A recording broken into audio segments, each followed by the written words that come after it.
We're seeing the issue that drugs are on the streets. And I always have to ask myself the question, if I was out living on the streets, I've got my gloves on. I do not handle the cold very well. What might I do if I were out on the streets? Maybe I would turn to drugs. I don't know. And I always have to ask that question, where but for the grace of God go I? If that were me, where would I be today? We all seen the man at the liquor store begging for your change. The hair on his face is dirty, dreadlocked and full of mange. He asks the man for what he can spare with shame in his eyes. Get a job, you fucking slobs, all he replies. God forbid you ever had to walk a mile in his shoes, yeah. 'Cause then you really might know what it's like to sing the blues. That right there was the classic song What It's Like by Everlast. Well, my impromptu version of it at least. I wanted to play that for you guys because this episode is all about the coldest night of the year. And not the coldest in measurement, but instead, it's an invitation. An invitation for civilians to experience what it's like to be out on the streets in cold weather. It's time to walk the walk. Hello and welcome back to the Citi-Zen-Ship show. My name is Clinton. Today I'm here with Violet Hayes, the executive director of the Island Crisis Care Society. We're downtown Parkville on Memorial Street talking about the unhoused population here in Oceanside and the coldest night of the year.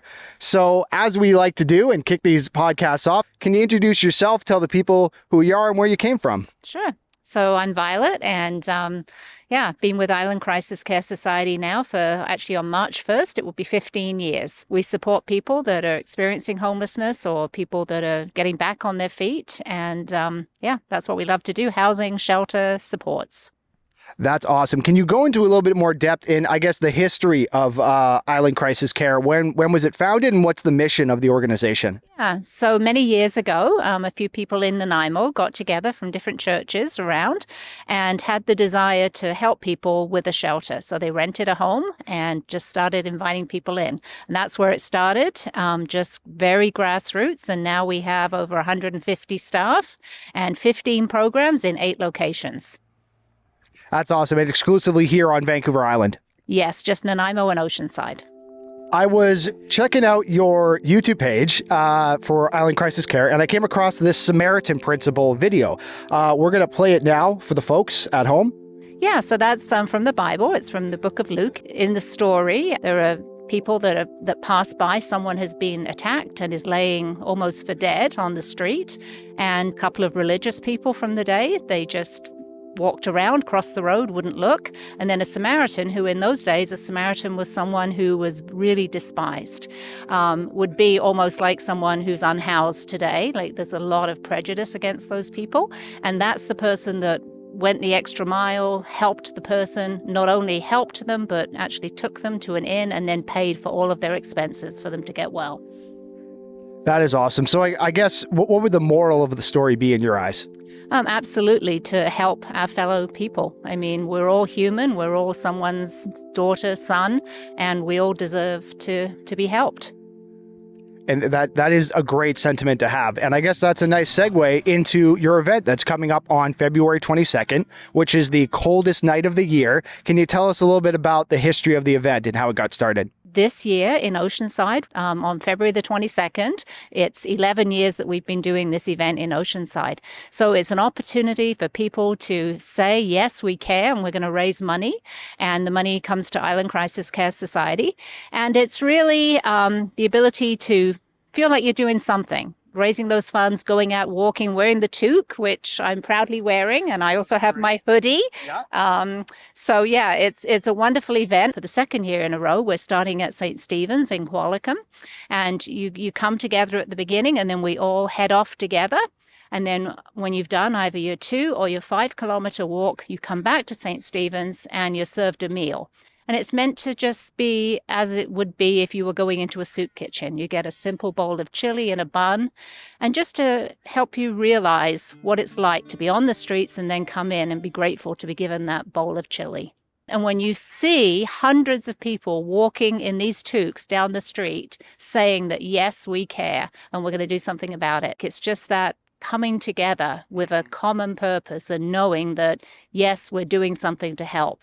Last year in Oceanside, we raised $118,000. Wow. Our goal again this year is $100,000, and we're already almost at 80 the last time I looked today. For sure. That's awesome. So yeah, you guys can definitely donate financially. As you just pointed out, this is all tax deductible charitable donations. And for those of you who don't have the financial means, you can also just participate in the walk. Is that my understanding of it? That's right. You need to raise $150 to get the toque, but you can definitely come along and walk and enjoy and just be part of it, or volunteer. All sorts of volunteers are needed. We have people along the route so that, people go the right way and don't get lost. And people serving the chili, all those kind of things. So we definitely need support. Awesome. And as I said, so that's taking place. Is it taking place in all communities on the same date? So that's February 22nd. It's the Saturday evening here at Oceanside. We'll be meeting in Qualicum Beach, just outside of the Legion, correct? Yes. And as you mentioned, it's both a 2.5K and a 5K walk. I'll put the maps on screen for you guys to take a look at that. You did mention your $100,000 financial goal. Where is that money going to be going to? That money stays locally. I mean, there is an administration cost that goes to Blue Sea because they're the ones that have the website and do all the receipting for us. So we keep the rest of it, and it provides the supports that are needed for those extra things. At Island Crisis Care Society, we do have government funding, and so for bigger programs, we have that funding. But it covers just the basics, the core. And we really like to see people not just survive, but thrive. Of course, that's awesome. Based on a quote off of your website here, in the early 1980s, a group of Christians wanted to help people who they knew were struggling with addictions. Those early workers discovered that the people they helped had often been beaten or taken advantage of, just like the story of the Good Samaritan. Many have been robbed of their dignity and self-confidence as well.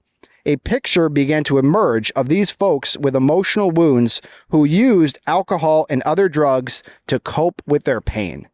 Would you agree with that sentiment? Yes, absolutely. Yeah. And do you think the public has that kind of perception that the core issue with a lot of these individuals on the street really deals from, as the quote says, robbed of their self-dignity and emotional wounds? Yeah, I think it's a very difficult question, but I mean, we certainly nowadays are seeing even more back from when that was. We're seeing the issue that drugs are on the streets. And I always have to ask myself the question, if I was out living on the streets, I've got my gloves on, I do not handle the cold very well. What might I do if I were out on the streets? Maybe I would turn to drugs. I don't know. I mean, it's so hard to know because you get yourself in a situation and the pain is so terrible. Or, some of the people I've met through the years, their stories from their childhood, they're just horrific. And I always have to ask that question, where but for the grace of God go I? If that were me, where would I be today?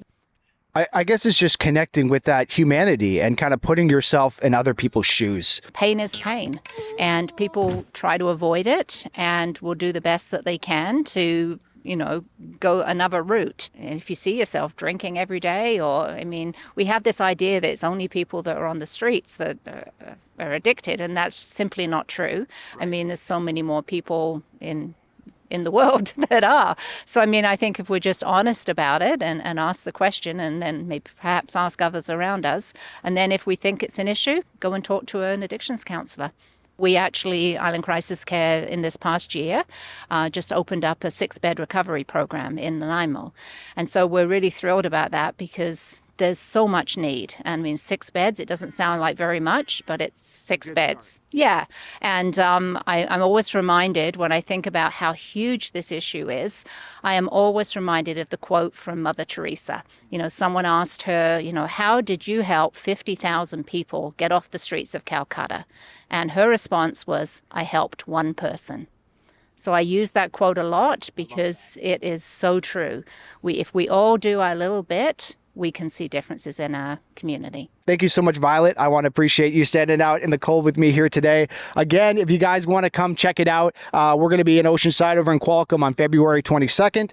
If anybody wants to hear anything else about Island Crisis Care or get involved in your organization, how can they find out more? Our website is a great place to start. It's islandcrisiscaresociety.ca, and you will find all the different tabs there that will give you the information, whether it's to donate, whether it's to volunteer, or come work for us. We always have lots of job postings too, so many opportunities. Perfect. Well, thank you so much again. And do you have a final message for the people as we close out this dialogue?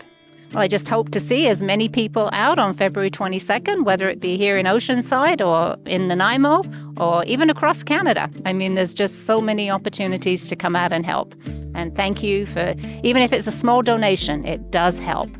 Every little bit helps, totally. Thank you. Thank you so much. Have a good rest of your day. Then you really might know what it's like. And then you really might know what it's like. And then you really might know what it's like. Then you really might know what it's like.